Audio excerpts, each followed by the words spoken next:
Capítulo 8 de este libro del Génesis, versículos 13 a 19.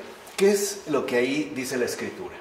Así pues, el año 601, el día 1 del primer mes, se secaron las aguas de encima de la tierra. Noé retiró la cubierta del arca, miró y vio que la superficie de la tierra estaba seca. El mes segundo, el día 27 del mes, la tierra quedó seca del todo.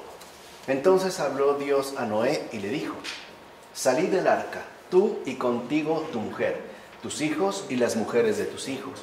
Saca todos los animales de toda clase que están contigo, aves, ganados y todos los reptiles que se mueven por la tierra, que llenen la tierra y se multipliquen sobre ella.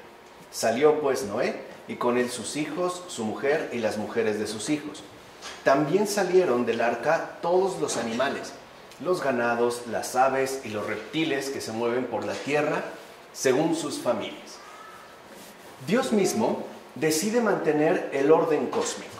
Es decir, Dios mismo va a conservar la primaria ordenación de la creación que fue hecha por Él.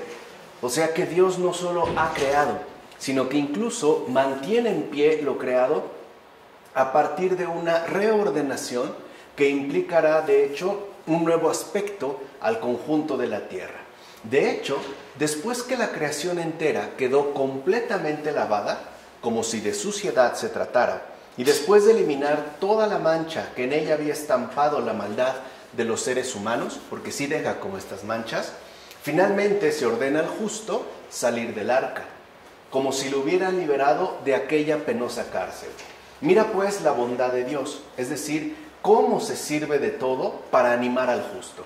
En efecto, puesto que había ordenado que salieran del arca él, sus hijos, su mujer, las mujeres de sus hijos y todos los animales, precisamente para que no le abrumara de nuevo un desánimo mayor, y asimismo no le inundaran pensamientos de angustia ante su futuro en soledad, viéndose como único habitante de una llanura tan grande, se añadió: creced y multiplicaos sobre la tierra. Mira entonces cómo recibe de nuevo Noé aquella bendición que recibiera Adán antes de la transgresión. Y es que como Adán fue principio y raíz de todos los nacidos antes del diluvio, así también este justo se convierte de cierta manera en levadura, o sea, principio y raíz de todos los nacidos después del diluvio. O sea que, como podemos ver, hay, por decirlo así, incluso una renovación de la humanidad entera en su conjunto. Hay una, pues, humanidad antes del diluvio que remite directamente a Adán en tanto principio y raíz, y una humanidad después del diluvio, cuyo principio y raíz es Noé. Así pues, de ahí tomará principio, de aquí en adelante, todo lo referente a la humanidad, y por tanto, la creación entera recupera su propio orden. De hecho, esa es una imagen muy bonita. Es un despertar de la tierra para dar fruto. O sea, ha sido renovada con vistas a la fructificación.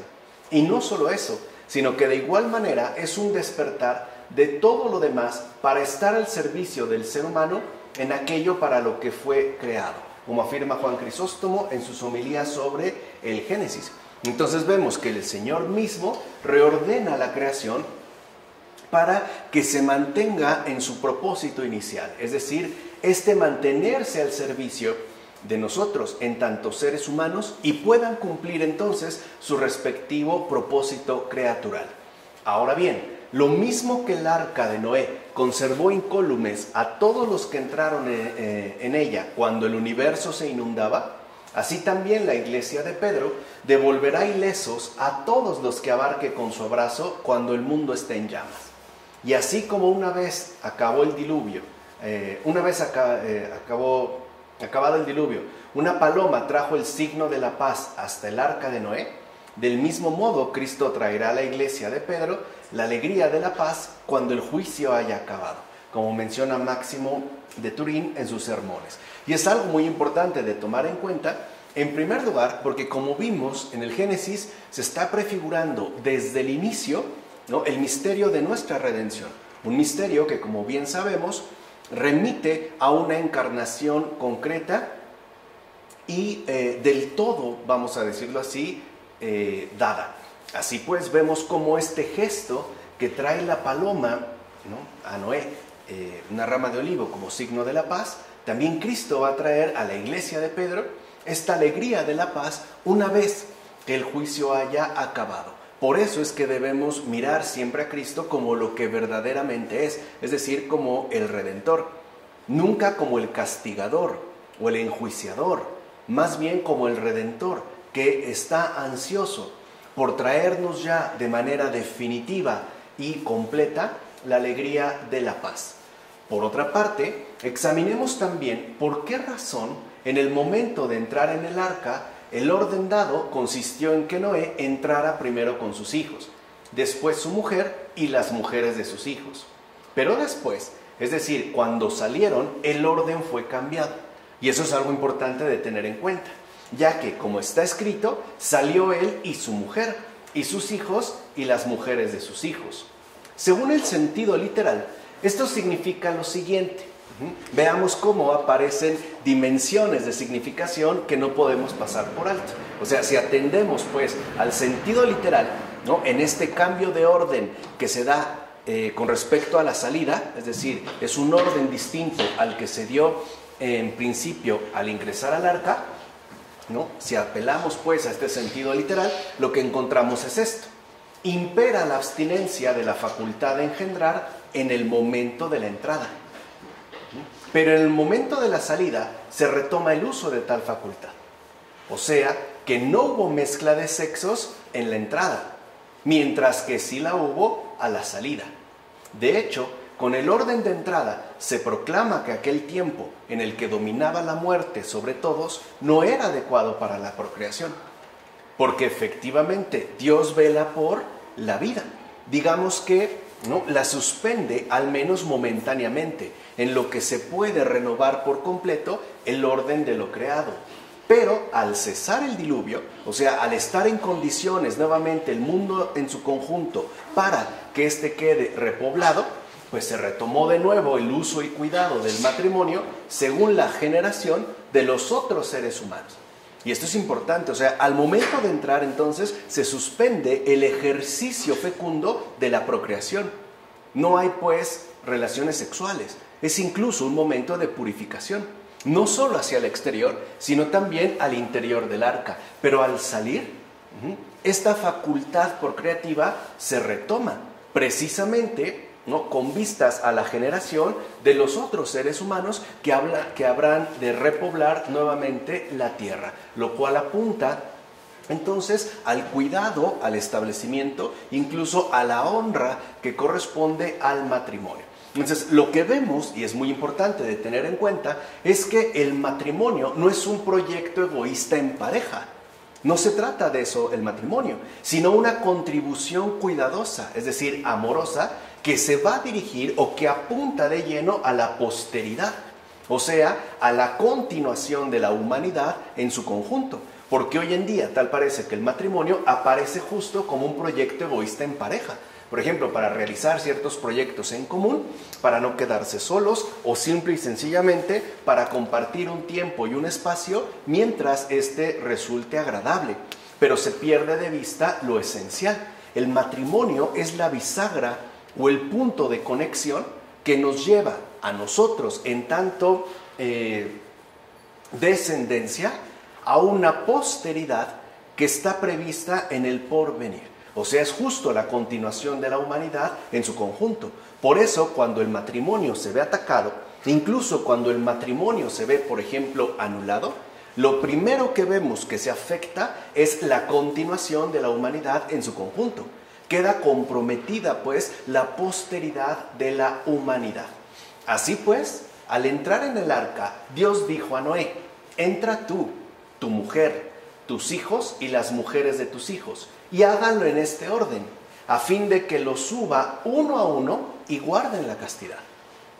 Pero después los sacó ya en parejas, precisamente para que fueran fructíferos y se multiplicaran en la creación. Así pues, incluso los animales guardaron la castidad mientras estuvieron dentro del arca, como menciona Efrén de Nisibi. O sea que hay momentos oportunos para la castidad Y también hay momentos oportunos para la sexualidad. No están en contra. O sea, no es que estén confrontadas. Es que están ordenadas según las circunstancias precisas que se atraviesen en este mundo. Eso también es muy importante de tener en cuenta. En síntesis, solo a partir de la castidad es que puede darse una genuina regeneración para el mundo entero. De hecho, aquí lo podemos ver de manera muy concreta. Este sería entonces el sentido profundo del noviazgo. O sea, entendido en términos de castidad, de preparación y por ende también de aquello que apunta en efecto al matrimonio. En este caso a la procreación. Es un tiempo pues de reserva. El noviazgo es un tiempo de preparación adecuado que apunta en efecto, como dijimos, a esta posteridad de la humanidad en su conjunto. Es decir, se requiere un tiempo previo de preparación para después alcanzar de manera adecuada la procreación. O sea, dicho de otra manera, sin purificación previa no habrá matrimonio fecundo según la gracia de Dios. Y aquí es donde entra la diferencia, porque entonces solo quedará como residuo una especie de mera reproducción biológica, mecánica, sin propósito, incluso sin finalidad. Por eso no es casual que muchas personas, por ejemplo, que se ponen a vivir en pareja, meramente así, en pareja, no encuentren algún sentido en el hecho de tener hijos. Y tienen razón, porque si solo se reduce a una mera reproducción biológica, entonces no habría como una finalidad clara que nos oriente hacia un porvenir de aquí en adelante. O sea, no habría pues una visión a largo plazo. ¿De acuerdo? Así pasamos en este capítulo 8 de los versículos 20 a 22. Entonces construyó Noé un altar al Señor y escogiendo de entre todos los ganados puros y de todas las aves puras, ofreció holocaustos sobre el altar. Al aspirar el Señor el suave aroma, dijo en su corazón: no volveré más a maldecir la tierra por causa del hombre, pues la inclinación del corazón humano es mala desde su juventud. Y no volveré más a destruir a todos los seres vivos como acabo de hacer. Sementera y siega, frío y calor, verano e invierno, día y noche, no cesarán mientras dure la tierra.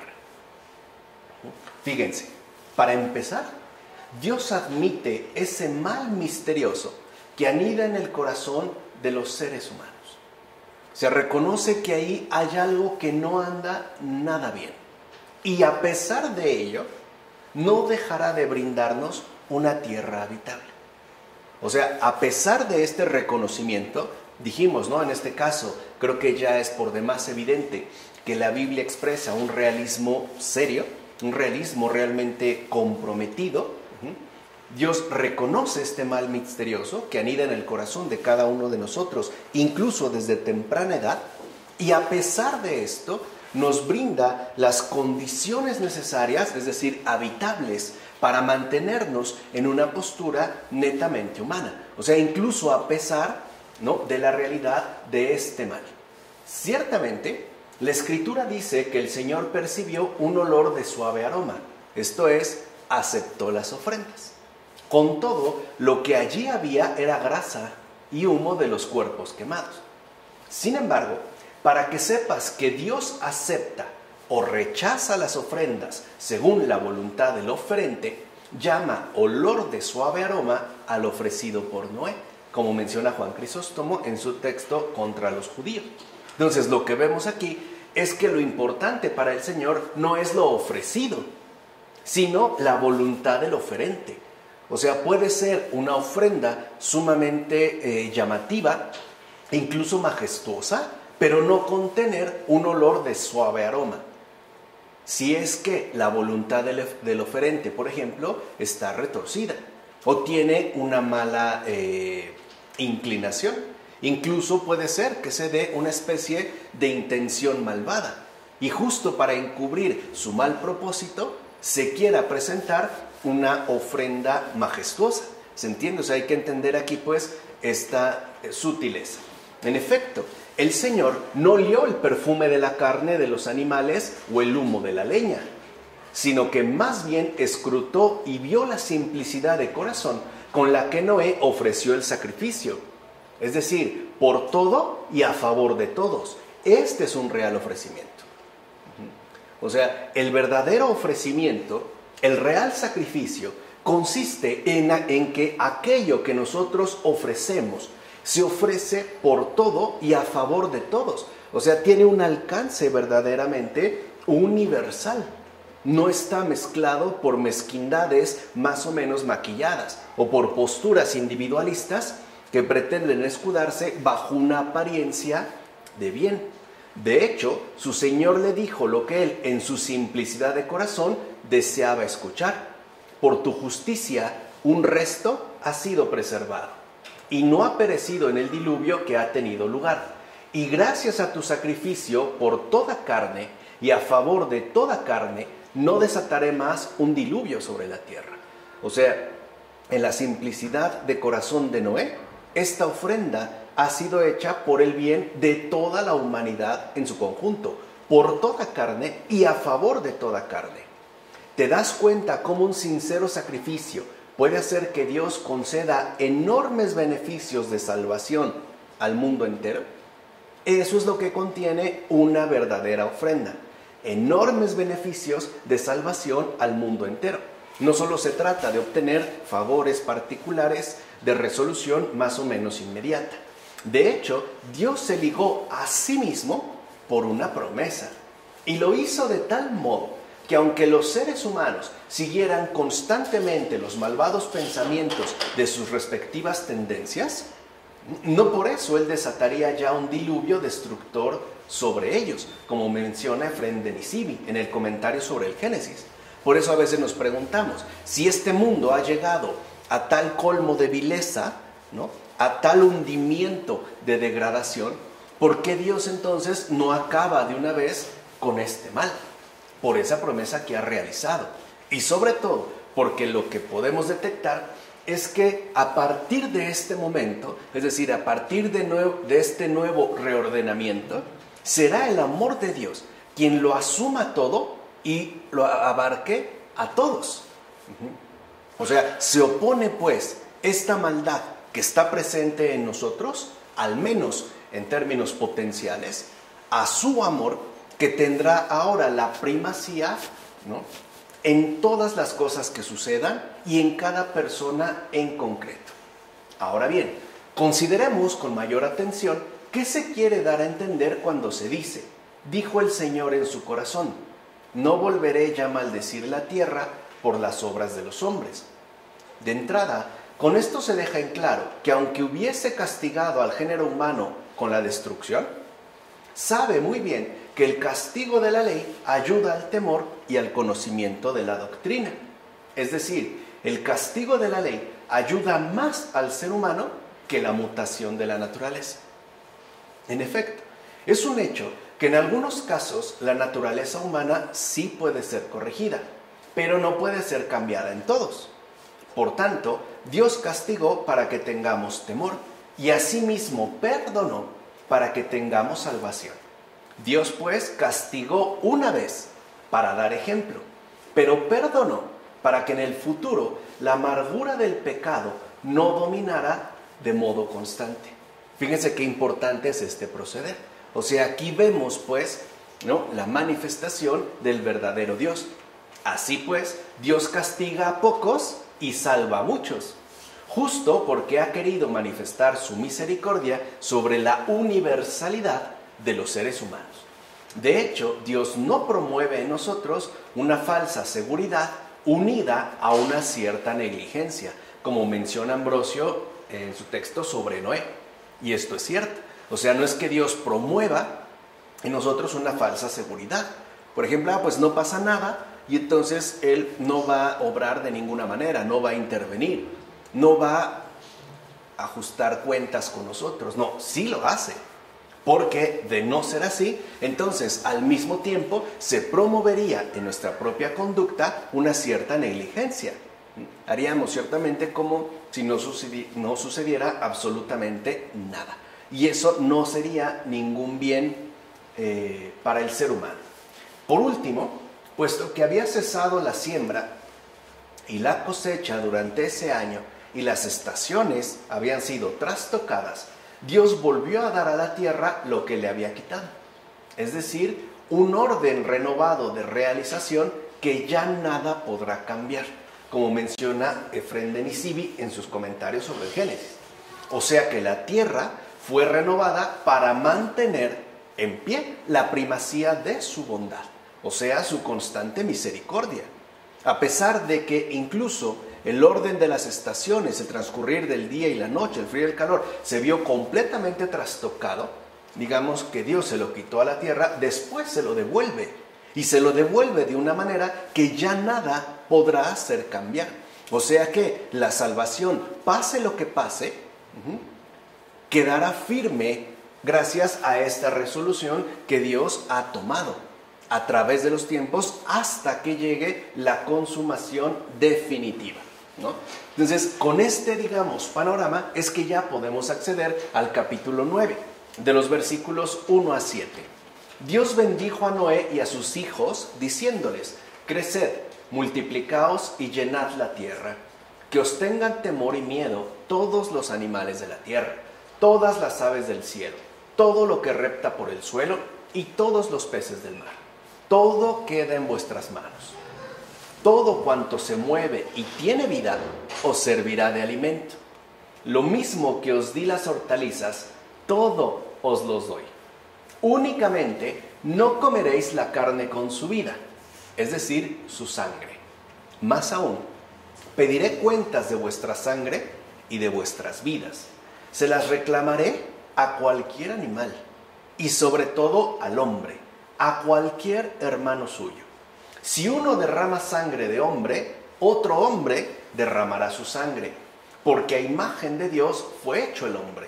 Vosotros, pues, creced y multiplicaos, diseminaos por la tierra y dominadla. Vemos que incluso esta reordenación de la creación en su conjunto también va de la mano de esta reordenación que Dios establece para la existencia humana después del diluvio. Recuerden que el diluvio establece un antes y un después. Entonces, lo primero que vemos es que los seres humanos pueden ya, a partir de ese momento, matar animales para alimentarse, lo cual incluye peces y aves. Y esta modificación, este permiso, incluso podríamos decir, esta concesión tiene un sentido. Y también este sentido hay que tenerlo claro. Manifiesta la buena disposición de Dios a tener extrema paciencia con la naturaleza pecadora y hasta violenta de los seres humanos.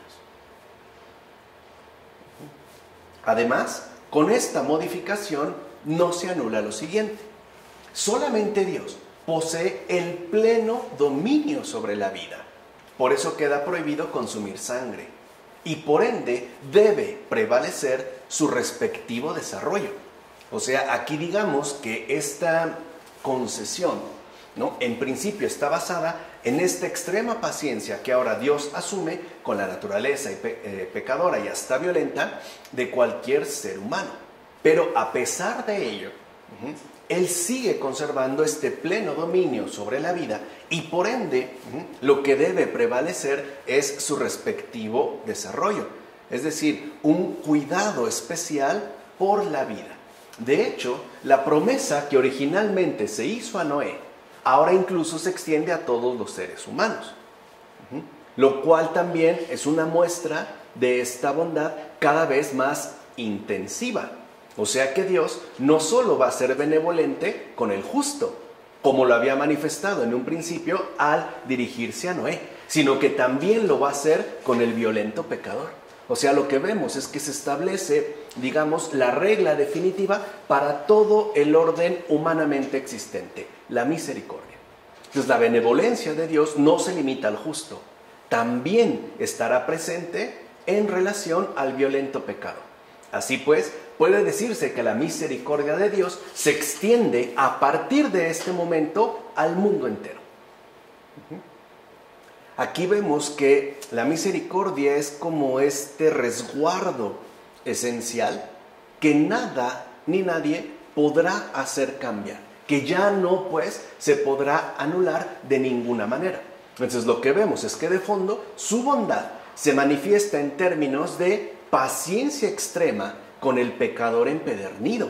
Porque a veces también nos preguntamos, ¿por qué no le pasa nada, ¿no?, a esta gente tan malvada? O a tal o cual persona, ¿no?, que está como empedernida, no solo en el mal, sino en hacer mal a muchos, ¿no?, en perjudicar a tantos, no importándole incluso las vidas de poblaciones enteras, y todo por sus mezquinos intereses. Bueno, es debido a esto, porque ahora Dios mismo se va a mostrar su bondad en términos de paciencia extrema con el pecador empedernido, lo cual, como ya dijimos anteriormente, no implica para nada la promoción de una conducta negligente de parte de nosotros, sino al contrario. Implicaría en todo caso un reconocimiento más bien agradecido y por lo tanto un cambio de vida, ¿no? Entonces la indicación dada, crecer y multiplicaos, apunta por tanto a la continuidad del bien a través de los seres humanos procreados. De hecho, se trata de evitar que los nacimientos humanos, fíjense qué importante, se conviertan en desastres posteriores en términos de multiplicación de la maldad. Ese sería, digamos, como el propósito central. Evitar, pues, que una vida humana, en tanto vida, se convierta en cómplice o contribución para la multiplicación de la maldad. Por eso, no es casual que lo primero que se destaca en estos versículos es la bendición de Dios. Por eso habíamos hablado también, un poco antes, de esta ordenación dada a la castidad y a la procreación. Evitar, pues, que los nacimientos no se conviertan en producciones mecánicas, ¿no?, que multipliquen la maldad, porque eso al final lo que termina provocando son desastres posteriores, o sea, verdaderas catástrofes alrededor del mundo. En efecto, Dios bendijo a Noé y a sus hijos para que fueran fructíferos y se multiplicaran según la virtud. Por eso se les prohíbe comer carne que no haya sido sacrificada, es decir, cometer asesinato. Esa es la indicación. En efecto, la sangre que no ha sido derramada a sacrificio posee pues su aliento vital y por tanto es intocable, como menciona Efrén de Nisibi en su comentario sobre el Génesis. Así pues, aquí tomó principio la costumbre de comer carne, pero no fue dada, ¿no?, para dar rienda suelta a la gula, sino porque, teniendo en cuenta que los hombres iban a sacar de estos animales los sacrificios para ofrendarlos y rendir acciones de gracias al Señor, se les otorgó libertad para comer también del ofrendado. Pero esta libertad, lo mismo que en Adán, tiene una restricción. Únicamente no comeréis carne con su sangre vital. Así como Adán le dijo, ¿no?, puedes comer de todos los árboles que están en el jardín, pero solo de este árbol no comerás. Entonces, ¿qué significa esta expresión? Quiere decir estrangulado. O sea, en hebreo, cuando se habla, ¿no?, de esta expresión, únicamente no comeréis carne con su sangre vital, esta expresión significa estrangulado. Así pues, con esto Dios intenta omitir de antemano cualquier propensión a cometer homicidio. O sea, y aquí es algo que entendemos. No solo se come carne animal, también se consume carne humana, a través, por ejemplo, de atentar contra la vida de otro e incluso a través de hacerle algún daño, como menciona Juan Crisóstomo en sus homilías sobre el Génesis. Por eso nos damos cuenta que el homicidio es un grave sacrilegio. O sea, no solo es un delito, tiene un peso mucho mayor, porque va en contra de lo ordenado por el Señor después del diluvio. En efecto, el homicidio es condenado por Dios. Si el hecho de ser de la misma raza no es para ti impedimento, ni la comunión de naturaleza te aparta del mal propósito, o sea, el homicidio, sino que, haciendo caso omiso de la compasión fraterna, eres todo entero presa de este malvado empeño, piensa que también él ha sido hecho a imagen de Dios. Así pues, es Dios quien le ha concedido grandes prerrogativas y también le ha confiado el cuidado de la creación. Desiste, pues, tú de tu criminal deseo. Si uno comete innumerables asesinatos y derrama tanta sangre, ¿cómo podrá pagar por ella? ¿Acaso no tendrá entonces que derramar la suya? ¿Acaso es posible obtener un cálculo preciso? Piensa más bien que no tardando mucho, el asesino recibirá un cuerpo incorruptible que estará sujeto a continuo y eterno castigo, como menciona Juan Crisóstomo en sus homilías sobre el Génesis. Entonces debemos, por tanto, entender de manera muy clara que lo natural siempre implica lo sobrenatural. Siempre. Son, de hecho, inseparables.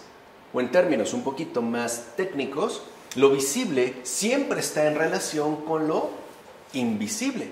Por eso no solo se trataría, digamos, de un delito, sino que incluso apuntaría a una realidad mucho más extrema, a un sacrilegio. Porque a pesar de toda la mitología jurídica, como menciona, ¿no?, este gran teórico del derecho, Paolo Grossi, en los términos contemporáneos, que se ha desatado, ¿no?, que algo sea legal, no significa que esté bien. No se puede encubrir bajo un marco de cierta legalidad. O sea, incluso no podemos equiparar legalidad con moralidad. Más bien iría al revés, porque hoy sabemos que legalmente se pueden cometer también muchas atrocidades, un montón de injusticias. Entonces, que algo, ¿no?, lo pinten de legal, no quiere decir que también es moral o moralmente incuestionable, ¿no?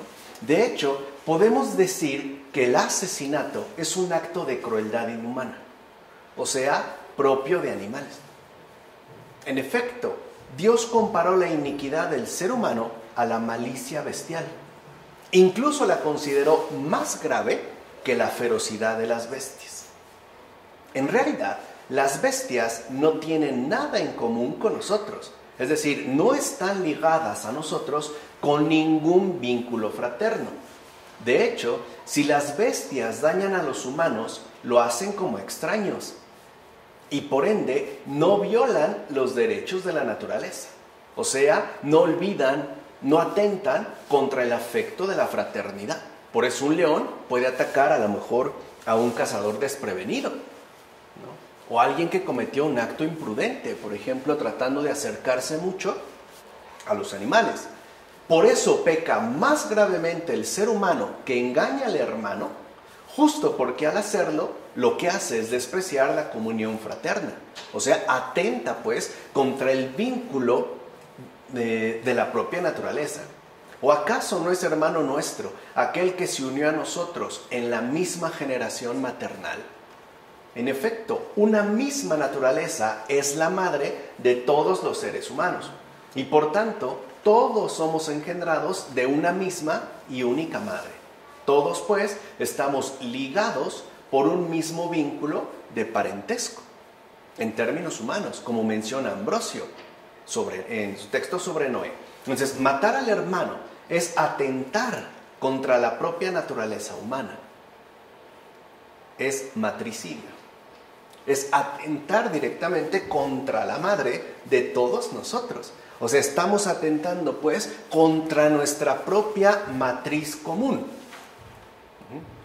Estamos pues yéndonos, ¿no?, al punto más profundo de nuestra auténtica condición humana.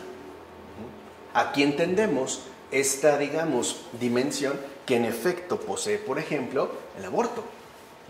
No es que sea una cuestión reducida a un problema más o menos legal. Es que se atenta contra nuestra propia matriz, ¿no? Y así pasamos a este capítulo 9, de los versículos 8 a 17. Dios dijo a Noé y con él a sus hijos: He aquí que yo establezco mi alianza con vosotros y con vuestra descendencia, con todo ser vivo que esté con vosotros, aves, ganado y todos los animales de la tierra que os acompañan, con todo lo que ha salido del arca y con todos los vivientes de la tierra. Establezco pues mi alianza con vosotros. Nunca más será exterminada toda carne por las aguas del diluvio, ni habrá más diluvio para destruir la tierra. Y añadió Dios: esta es la señal de la alianza que establezco entre vosotros y yo, y con todo ser vivo que esté con vosotros para generaciones perpetuas. Pongo mi arco en las nubes, que servirá de señal de la alianza entre la tierra y yo. Cuando yo haga nublarse la tierra, aparecerá el arco en las nubes, y me acordaré de la alianza entre vosotros y yo, y con todo ser vivo, con toda carne. Y las aguas no serán ya más un diluvio que destruya toda carne. En cuanto aparezca el arco en las nubes, lo veré, y me acordaré de la alianza eterna entre Dios y todo ser animado, toda carne que hay sobre la tierra. Dijo Dios a Noé: esta es la señal de la alianza que yo he establecido con todos los seres que hay sobre la tierra. Vean, con el fin de que desterrasen de sus pensamientos temores y más bien estuviesen plenamente seguros de que aquello ya no se daría más, les dijo Dios: lo mismo que traje el diluvio, según mi amorosa benevolencia, ¿no?, como la habíamos visto al hablar de este episodio, pues lo hice con el único propósito de truncar su maldad para que no siguieran adelante de ese modo.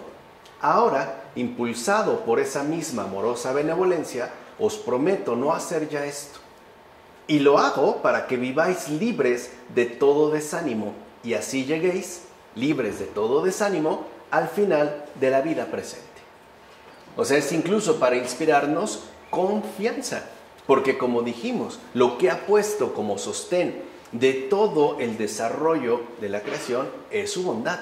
Entonces, en efecto, al igual que los asuntos humanos, es decir, cuando alguien promete algo, hace un pacto y aporta seguridad, así también el bondadoso Señor dice: he aquí que yo establezco mi alianza. Y dice bien, este establecimiento no podrá ser destruido por la universal destrucción de los pecados, ya que incluso los que vendrán después de nosotros son a sí mismos contemplados, como menciona Juan Crisóstomo en sus homilías sobre el Génesis. Entonces vemos que la visión de Dios es una visión en conjunto, es una visión que abarca pues la totalidad y que no se limita, ¿no?, a lo que nosotros ciertamente vivimos, sino que se expande hacia todos aquellos que vendrán después de nosotros. En efecto, Dios se ligó a sí mismo por una promesa, de tal modo que aunque los seres humanos sigan constantemente los pensamientos malvados de sus desordenadas tendencias, Él ya no desatará un diluvio sobre ellos, como menciona Efrén de Nisibi en su comentario sobre el Génesis. Esta es pues la gran alianza. O sea, aquí es donde ya se instituye la alianza eterna. Así pues, ¿quién es el que encadena el agua en las nubes? O mejor dicho, la detiene allí. ¡Oh maravilla! Con su sola palabra domina la naturaleza que fluye. O bien, la derrama sobre la faz de toda la tierra y la reparte en el tiempo oportuno y por igual, sin permitir que la sustancia líquida quede libre y sin frenos. Porque por mucho que caiga un tormentón, no inunda toda la tierra. Puede provocar ciertas inundaciones, lamentablemente, pero no, o sea, literalmente no la ahoga. Y esto se debe a que a Dios le basta con haber purificado el mundo en tiempos de Noé. De hecho, el que es supremamente veraz no olvida jamás sus promesas, como menciona Gregorio Nacianceno en sus discursos. O sea que todo lo que Dios hace queda bien hecho, de una vez y para siempre. Por eso es que nada detiene ni altera en lo esencial la perfección de su obra. Aunque nosotros, ¿no?, nos quedemos pues como detenidos en lo que aparece como inmediato, en realidad esto no significa que se haya modificado en lo más mínimo esta alianza eterna. Es decir, lo esencial que Dios ha realizado y que además ha realizado de una vez y para siempre. Así accedemos ya a los versículos 18 a 29 de este capítulo 9. Los hijos de Noé que salieron del arca fueron Sem, Cam y Jafet.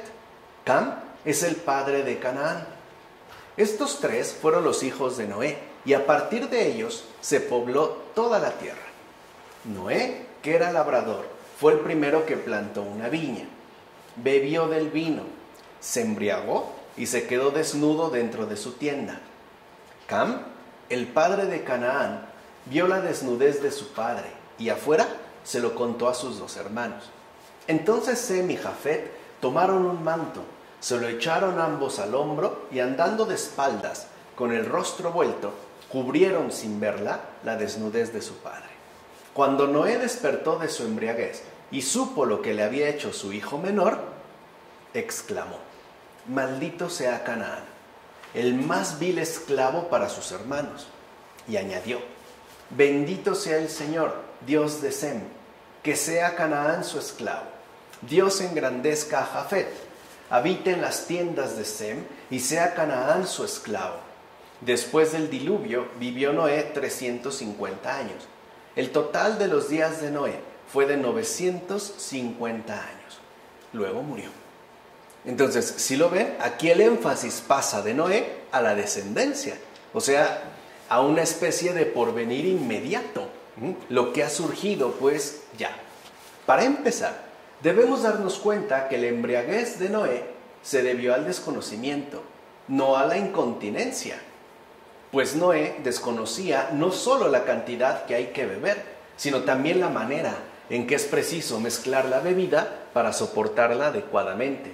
Además, que estuviera desnudo no es algo raro, ya que hasta la fecha hay quienes se desnudan para ir a dormir. De hecho, el sueño quita la sensación de embriaguez. Así pues, el sueño unido a la borrachera concuerda de manera convincente con la desnudez de Noé, como menciona Teodoreto de Ciro en sus cuestiones sobre el Génesis. Entonces, hasta cierto punto, lo ocurrido a Noé es normal. No así la conducta de aquel, de Cam, que al ver a otra persona en tal estado, no le ayuda para nada. Que hoy también, por decirlo así, somos bastante cámicos, ¿no? O imitadores de Cam.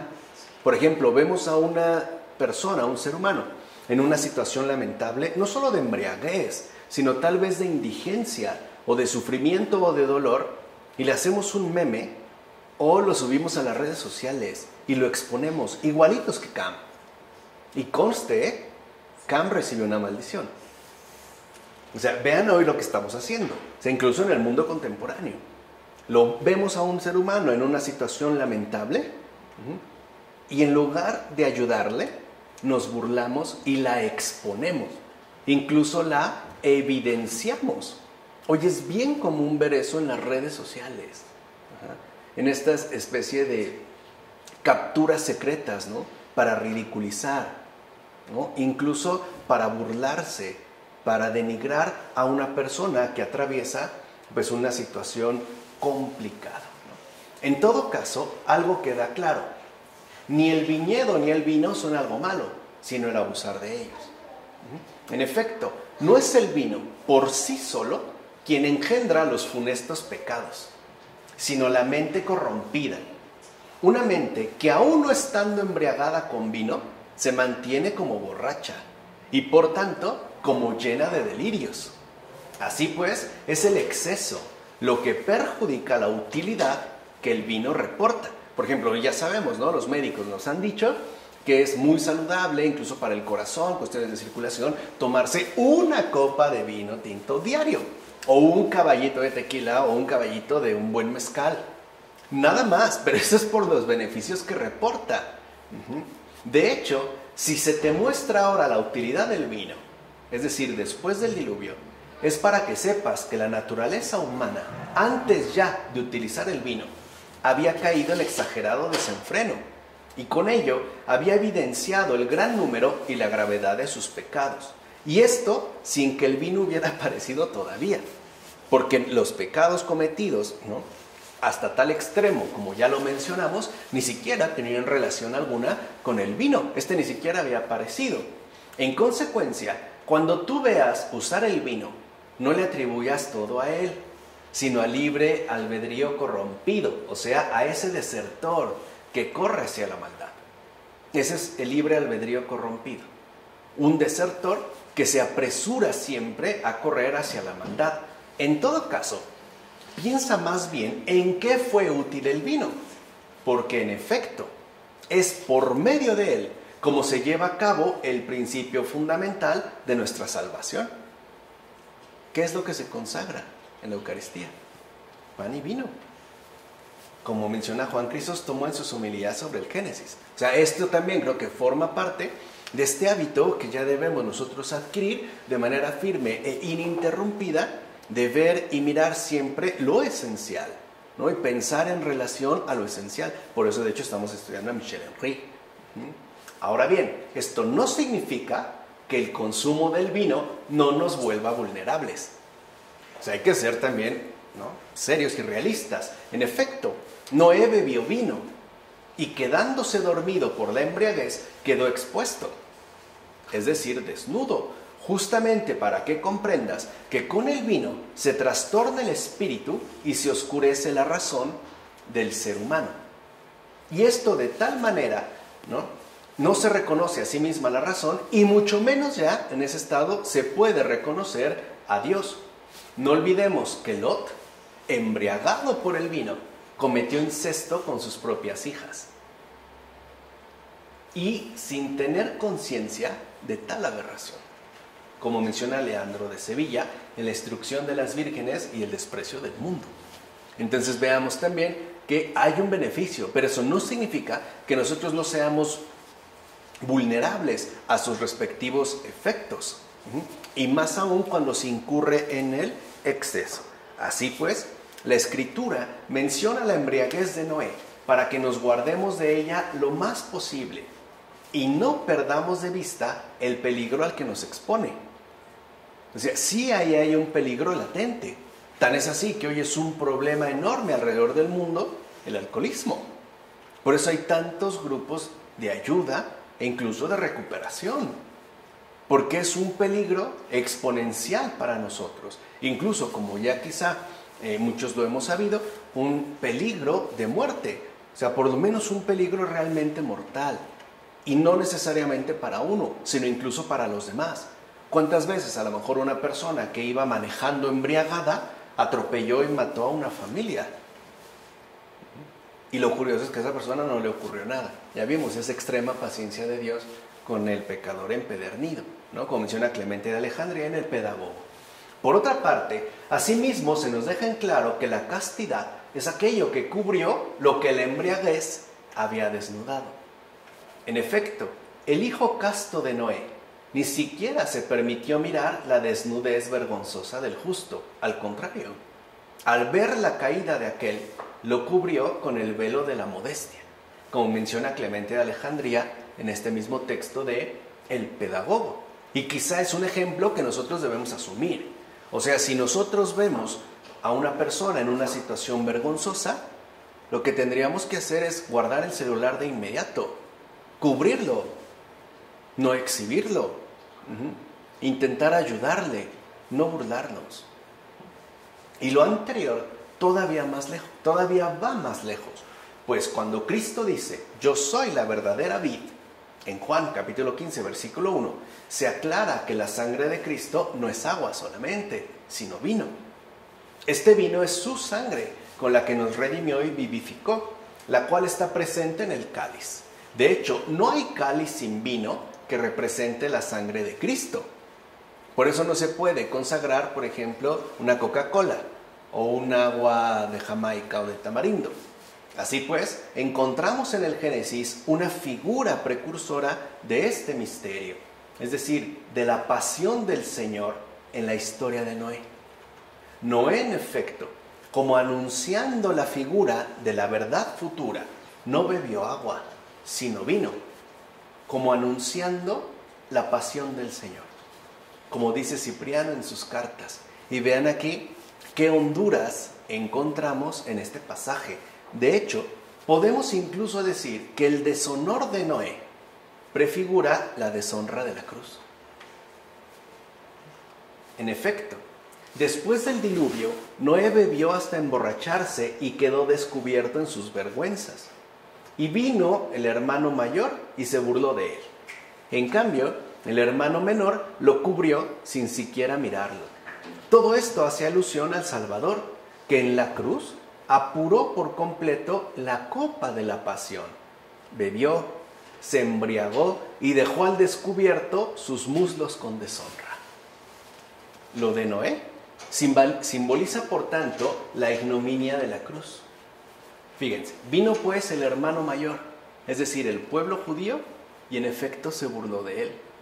Pero el hermano menor, es decir, el pueblo de los gentiles, cubrió su ignominia, como menciona Jerónimo en su tratado sobre los Salmos. Entonces, mirar a Noé desnudo es mirar a Cristo en la cruz y, por tanto, o burlarse de él o cubrirlo con nuestro amor. Hoy, ¿qué hacemos, pues, cuando miramos a Cristo desnudo en alguien más? Cuando vemos a otra persona en una situación vergonzosa, en una situación, lamentable, nos deberíamos de lamentar porque esa persona esté atravesando algo así, no burlarnos de él jamás, porque eso es burlarse de Cristo, eso es atentar contra el Señor, eso es también cometer una grave ofensa. Por eso es tan importante, vuelvo a insistir, esta contemplación, ¿no?, de lo esencial y no perder de vista al Señor, incluso en su radicalidad vergonzosa, o sea, en su verdadera condición de crucificado. Ahora bien, ¿qué maldad cometió Canaán si fue Cam, su padre, el que vio y se burló de la desnudez de Noé? O sea, podemos preguntar en un primer momento, ¿y Canaán qué? Si el que hizo en este caso, ¿no?, la burla, si el que se comportó de manera inapropiada fue su papá, o sea, Cam. Debemos tener en cuenta lo siguiente: a Cam, que fue bendecido junto con los que subieron y salieron del arca, no le maldijo Noé en su persona, sino en la de su hijo, que en efecto fue maldecido y afligido, como menciona Efrén de Nisibi en su comentario sobre el Génesis. Así pues, ¿por qué descarga Noé la venganza por el pecado de Cam sobre su hijo Canaán? ¿Por qué por el pecado de Salomón ve su hijo su reino dividido? ¿Por qué el castigo que merecen los pecados de Ahab, rey de Israel, cae sobre sus descendientes? ¿Por qué se lee en los libros santos lo siguiente: se cobra el pecado de los padres con los hijos, sus descendientes, y castigo el pecado de los padres en los hijos hasta la tercera y la cuarta generación?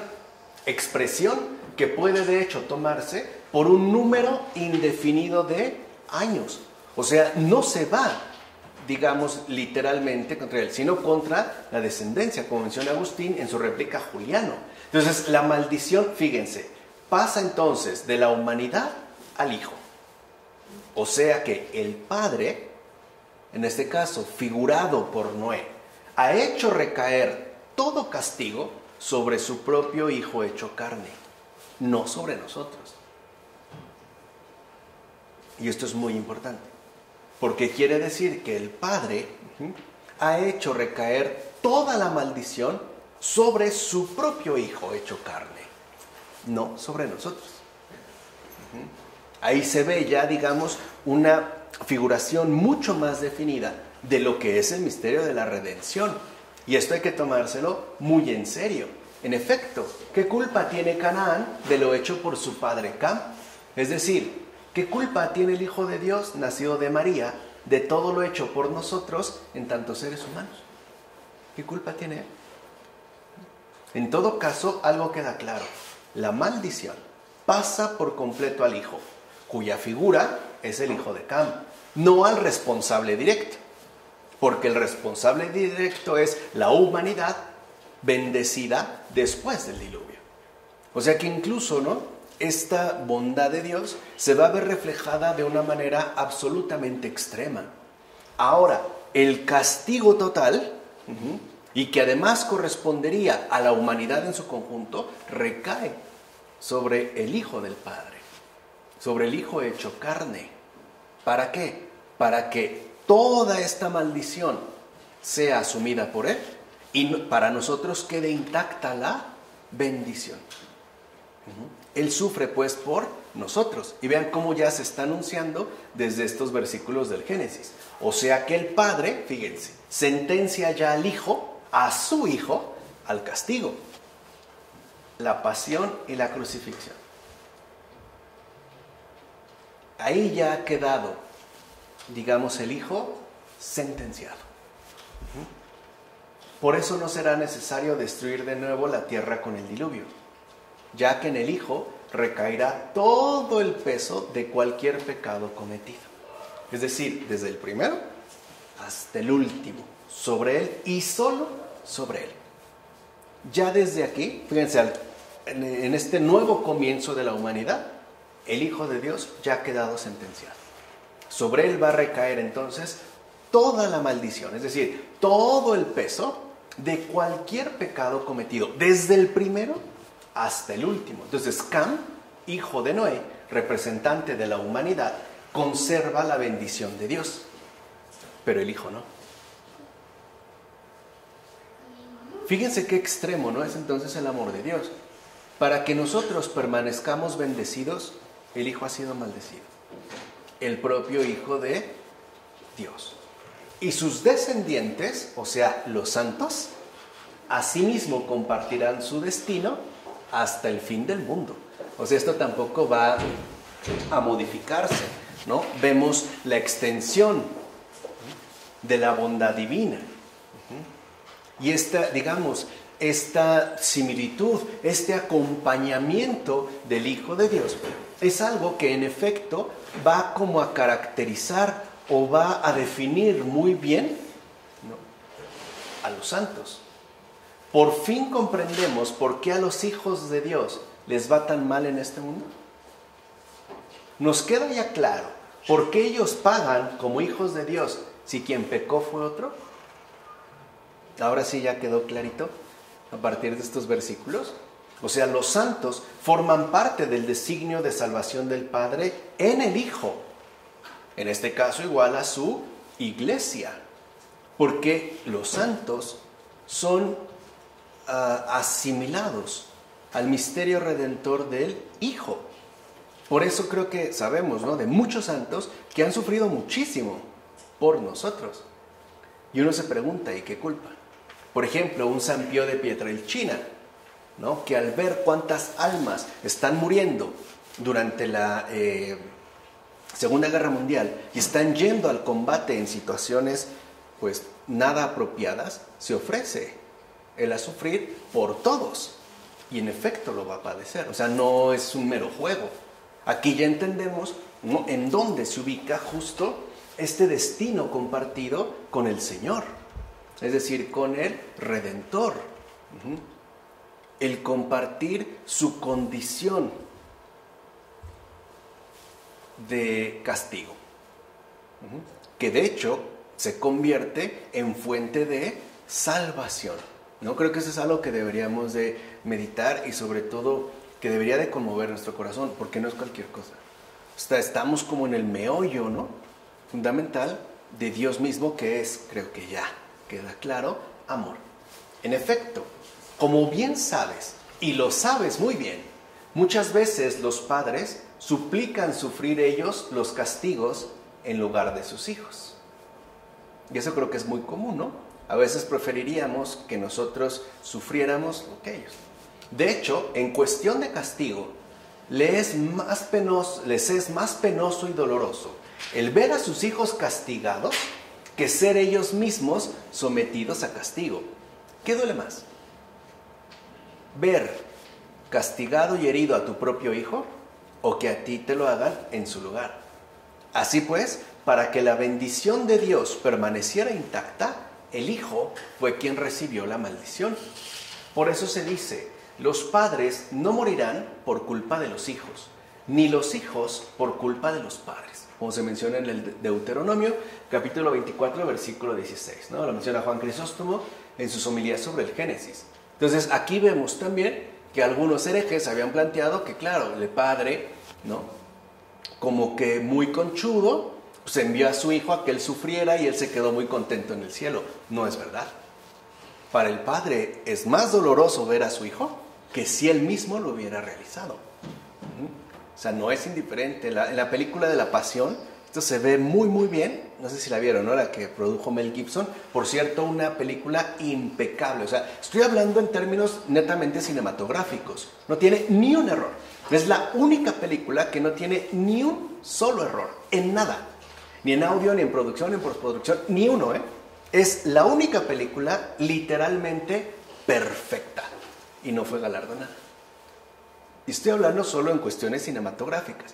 Pero si se acuerdan de la imagen, en el momento en el que el hijo muere, ¿no? Hay una escena muy bella que sube la imagen como al cielo y se ve caer una gota, que cae a la tierra y esa es una lágrima del padre. Esa imagen creo que es de las más impactantes de esa película, porque esa película habla demasiado, pues, ¿no? Y tan es así que a Mel Gibson, después de hacerla, le fue bastante mal, ¿no? Literalmente le cerraron las puertas en Hollywood, le hicieron la vida imposible, cayó también en alcoholismo, en depresión, y últimamente se repuso por haber producido y hecho esa película. Entonces, lo que tenemos que tener en cuenta, en síntesis, es que Cristo es quien muere por todos. O sea, tanto por los primeros padres como por todos sus respectivos descendientes, es decir, por la humanidad entera. Esto que nos dice que el castigo que sufre es inmenso. O sea, no es cualquier cosa, no es una representación dramatizada.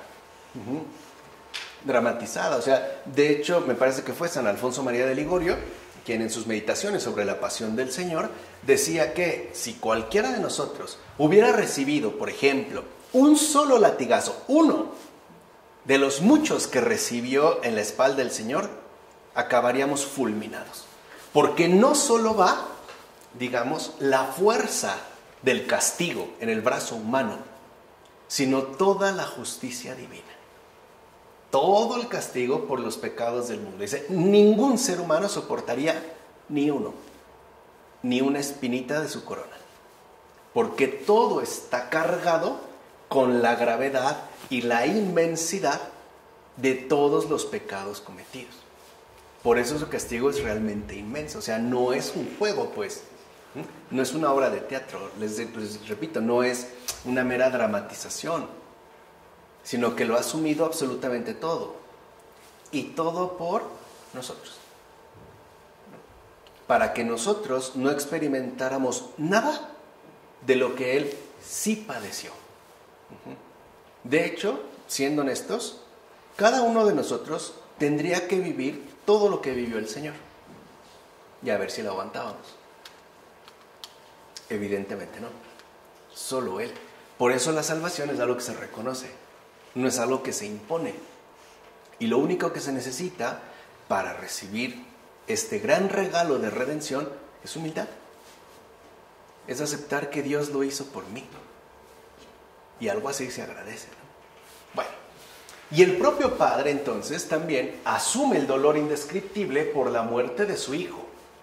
Y todo para que nosotros, seres humanos, en ningún momento y bajo ninguna circunstancia quedemos desamparados.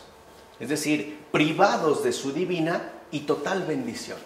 De hecho, aquí sucede algo muy curioso. Pareciera que el Padre nos ha preferido a nosotros en lugar de su propio Hijo. Ha preferido que sea su Hijo quien sufra y no nosotros.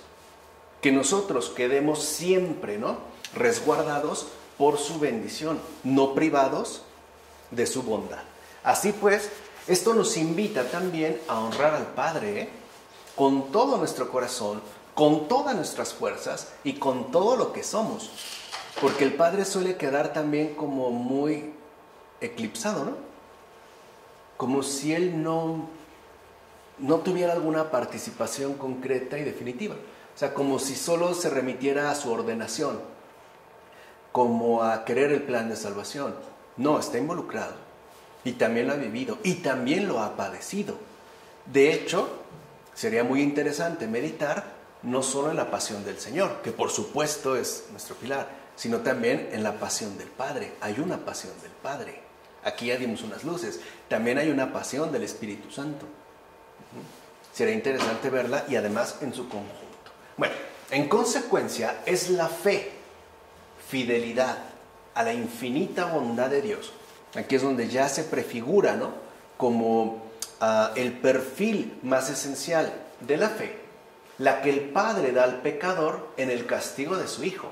Pues como dijera San Ambrosio, una prerrogativa de los padres es justo la educación de los hijos, como afirma San Ambrosio en este texto sobre los patriarcas. O sea que el Padre nos ha instituido a nosotros, hijos suyos, una gran escuela de salvación en su Hijo crucificado, en Él. Allí es pues donde está nuestra gran educación, nuestro gran centro de aprendizaje, en el crucificado. Por eso, después de que Cam quedara maldecido en un hijo suyo, se bendijo de inmediato a Sem y a Jafet. Por tanto, la bendición queda plenamente confirmada en la humanidad. No olvidemos, por ejemplo, que Jafet se multiplicó y tomó como heredad las tierras del norte y del oeste, mientras que Dios incluso visitó la tienda de Abraham, hijo de Sem. O sea que aquí digamos como que el hijo ha quedado sentenciado, ¿no?, y Dios mismo, el Padre, ahora tiene como una mayor cercanía con los humanos, con la humanidad en su conjunto. Aunque claro, ya sabemos que ahí donde está el Padre, también está el Hijo y el Espíritu Santo. Por su parte, Canaán fue su esclavo en los días de José, hijo de Nun. Es decir, cuando los israelitas destruyeron sus poblaciones y esclavizaron a sus jefes. Así pues, fíjense, Canaán, que puede verse como una figura negativa, despreciable, etc., es también figura de Cristo. Es el Hijo cargado hasta el extremo con el castigo de Dios. Porque siendo sinceros, el Hijo de Dios hecho carne, el crucificado, es el despreciado, el humillado, ¿no?, el esclavo de los bendecidos. ¿No se ha vuelto nuestro esclavo? ¿No incluso está a nuestro servicio, atendiendo siempre nuestras peticiones? O cuando hemos entrado a una parroquia, hemos estado ante un sagrario y le hemos querido hablar o platicar con él o pedirle algo y hemos escuchado: permíteme, no, ahorita te atiendo, o vuelve mañana. Está como esclavo. Y además día y noche, y además calladito. Callado, ¿no? O sea, incluso para trasladarse de aquí a acá, requiere de nuestras manos, ¿no? Digamos, enloquecido esclavo de amor, ¿no? Loco de amor por nosotros. Y que incluso también se manifiesta como el repudiado, igual que Canaán, por sus hermanos mayores y hasta menores. Porque nosotros, en tanto hermanos menores, tampoco podemos decir que le hemos brindado el homenaje merecido. Tampoco.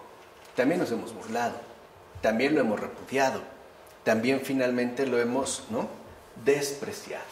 Y esto último es muy importante, ya que nos pone al descubierto la presencia de nuestro Señor Jesucristo en todos los despreciados y repudiados. Fíjense aquí, ¿no?, cómo entonces hay una obra magnífica por parte de Dios. En el Padre, ¿no?, o el Padre, parece ahora dedicarse al resguardo y protección de los bendecidos, mientras que el Hijo, que también es Dios, asume, ¿no?, la postura y se compromete de lleno con los despreciados y repudiados, digámoslo así, con los maldecidos. Y el Espíritu Santo los reúne en uno solo. O sea, ninguno, ni los buenos ni los malos, han quedado fuera de la bondad divina. O sea, nadie pues ha quedado fuera de su abrazo salvador. Porque este abrazo salvador de Dios es la cruz. Por eso tiene los brazos extendidos.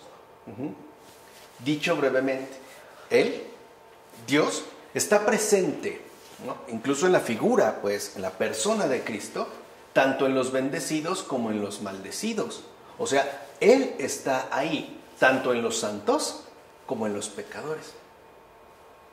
Y eso es algo que también tenemos que aprender a descubrir. a Cristo no solo en los bendecidos, claro, en los santos, no, también en los maldecidos, en los pecadores, en los despreciados, en los repudiados, que de hecho creo que es evidente, ¿no? Es algo que, por ejemplo, el Papa Francisco ha promovido mucho, el ir hacia las periferias, no quedarnos pues con una visión unilateral, sino ampliar la mirada para contemplar la presencia del Señor en todos, bendecidos y maldecidos, santos y pecadores. Porque siendo honestos, miremos a donde miremos, Él está ahí. Bajo una forma diferente, pero es Él. Por eso, entonces veremos que ya los siguientes versículos van a expresar el crecimiento y ampliación de toda la humanidad en su conjunto. Pues es gracias al Hijo que la humanidad, entiéndase, ¿no? En la Biblia, humanidad, se menciona los pueblos por la tierra después del diluvio. O sea, cuando en estos versículos se afirma los pueblos por la tierra después del diluvio, se está hablando de toda la humanidad, ¿no? Es que entonces esta, gracias al Hijo, puede extenderse y multiplicarse abundantemente. Él es el que nos ha abierto el camino. Gracias a Él es que nosotros pudimos y podemos seguir adelante, extendiéndonos e incluso multiplicándonos sin restricción.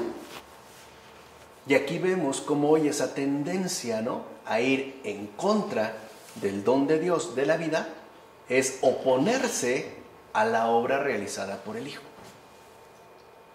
¿Se entiende? Es decir, en contra de lo que el Hijo ha hecho. Es tanto como decirle, no queremos. No queremos seguirte a ti, tú no eres el camino. Queremos irnos por otro lado. ¿De acuerdo? Entonces, si lo ven en estos versículos, insisto, el misterio de la redención ya queda mucho más definido y también se vuelve mucho más intenso. Empieza, ¿no?, como a lanzar destellos de sus rasgos mucho más esenciales. Por eso creo que al meditar ojalá, estos versículos del Génesis, ojalá que nuestro corazón lata más intensamente por este Dios tan increíble que ha hecho tanto, pero de verdad tanto, por nosotros. Bendito sea el Señor. En nombre del Padre, del Hijo, del Espíritu Santo. Amén.